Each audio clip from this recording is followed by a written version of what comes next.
السلام علیکم ورحمۃ اللہ وبرکاتہ۔ آج آپ حضرات کے سامنے ایک خاص عمل جمعہ کے مبارک دن کا اور اس کے طریقہ کار پر روشنی ڈالنے کا ارادہ ہے۔ آپ غور و فکر سے سنیے، انشاءاللہ العزیز بڑا فائدہ اس کا نصیب ہوگا۔ جمعہ کا ایک مبارک عمل وہ یہ ہے کہ ہم اپنے ناخن کو کاٹیں۔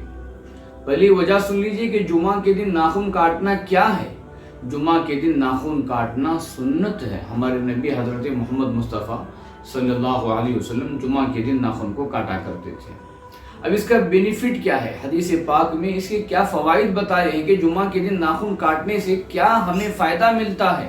دو فائدے حدیث پاک میں کنز العمال کے حوالے سے سنن آداب میں حضرت مفتی صاحب دامت برکاتہم نے تحریر فرمایا ہے۔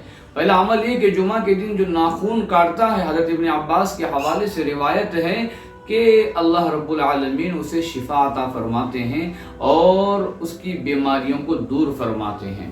جو بندہ جمعہ کے دن ناخن کاٹتا ہے اسے اللہ شفا عطا فرماتے ہیں اور اس کی بیماری کو دور فرماتے ہیں۔ اور حضرت عائشہ صدیقہ رضی اللہ عنہا کی روایت ہے، وہ فرماتی ہیں کہ اللہ کے نبی صلی اللہ علیہ وسلم نے فرمایا جو جمعہ کے دن ناخن کاٹتا ہے وہ ایک جمعہ سے لے کر دوسرے جمعہ تک ناگوار ناپسندیدہ حالت سے اس کی حفاظت ہوتی ہے۔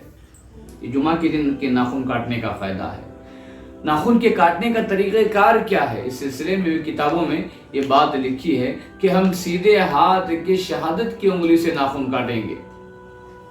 سیدھے ہاتھ کی یہ شہادت کی انگلی، پھر یہ بیچ والی انگلی، پھر اس کے بعد والی، پھر چھوٹی انگلی، پھر اس کے بعد میں ہم کو بائیں ہاتھ کی پوری انگلیوں کے ناخن کاٹنا اور آخر میں ہمیں انگوٹے کے ناخن کو کاٹنا ہے۔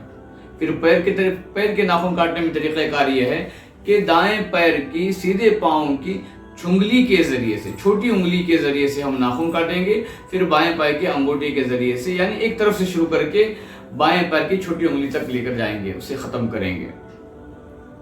اور اللہ کے نبی حضرت محمد مصطفیٰ صلی اللہ علیہ وسلم نے ارشاد فرمایا کہ ناخن کے کاٹنے کے بعد ان ناخنوں کو دفن کرنا ہے۔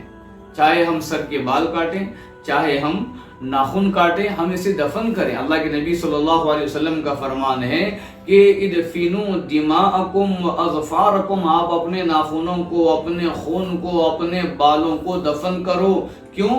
تاکہ اس کے ذریعے سے جادوگر کوئی کھیل نہ کھیلے۔ یہ روایت حدیث ہے۔ مجھے اور آپ کو ان باتوں کو سمجھ کر اللہ عمل کی توفیق نصیب فرمائے۔